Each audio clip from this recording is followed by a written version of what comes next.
What's going on, people? Greetings. It is Brother Man Trucking. Yes, I know my hands are ashy.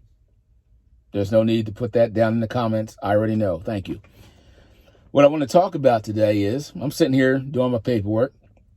So this car comes in the driveway, and the car I've never seen here before comes in the driveway, turns around and stops over there. So the guy that was driving, he gets out and he walks over towards the truck. So I say, oh, I know who that is. So he walks over to the door and I roll the window down. Hey, what's going on? Oh, not much. Just hanging out, And it turned out to be the previous owner of this truck.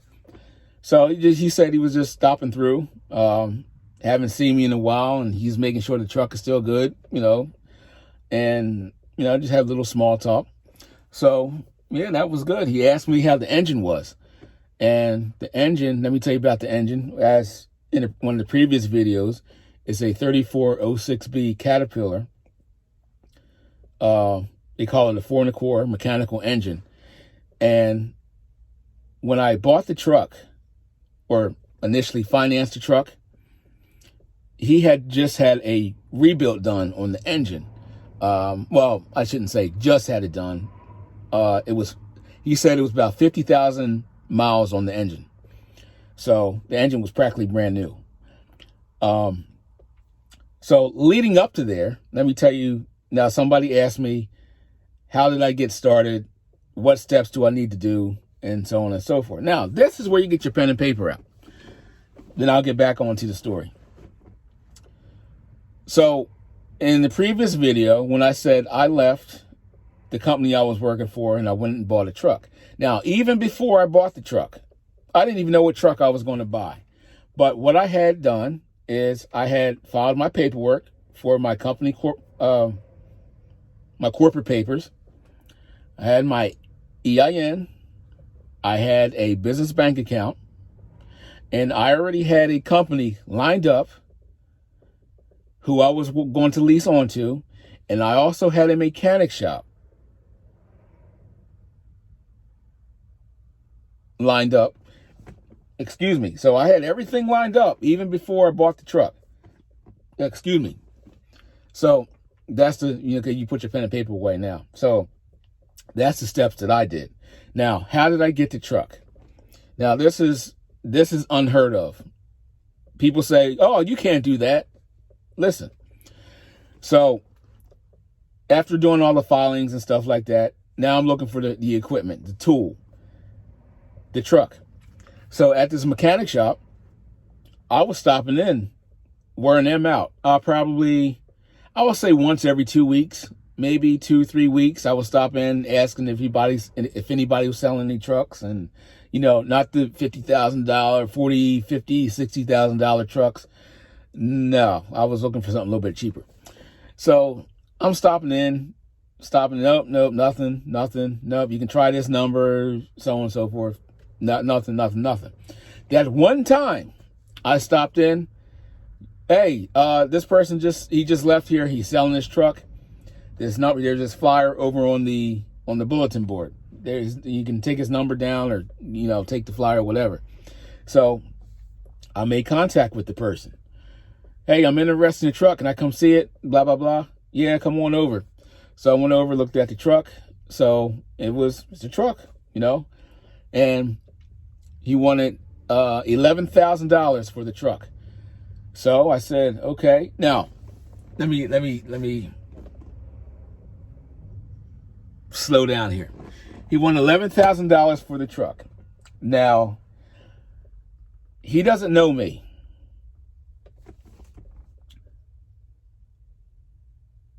So he was, without him asking, I was giving him my statement of intent.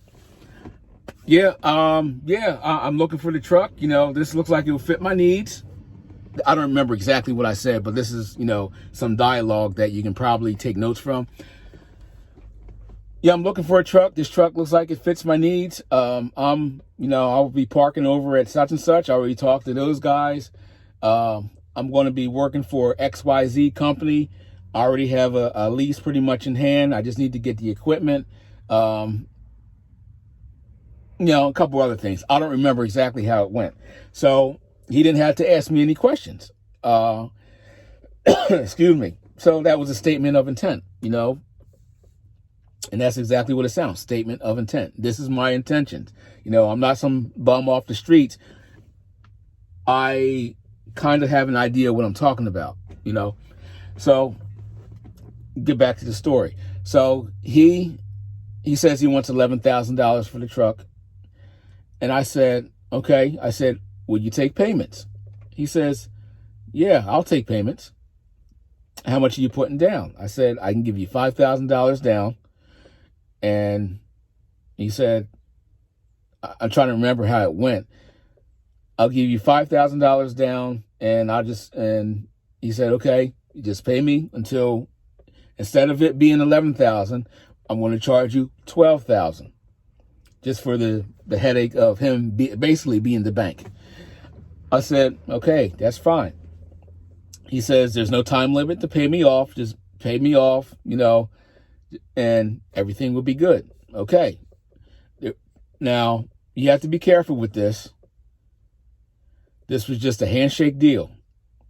He had to trust me. I had to trust him. So we went down to the notary. He put the truck in my name, or not my name, but in the company's name, my company's name that I had already formed. And he was a lien holder onto the truck, or on the title. So if anything happened, if I sold it or whatever, insurance or whatever, stuff like that, he would still be covered because he's the lien holder on the title. So everything worked out. So I paid him off, and I remember how much it was. A year, 2 years, maybe, something like that. I don't know. It's somewhere back in the videos. So I paid him off. Everything is good. Now, those quote unquote deals are still possible now. You're not going to find them on the internet. Well, I shouldn't say that.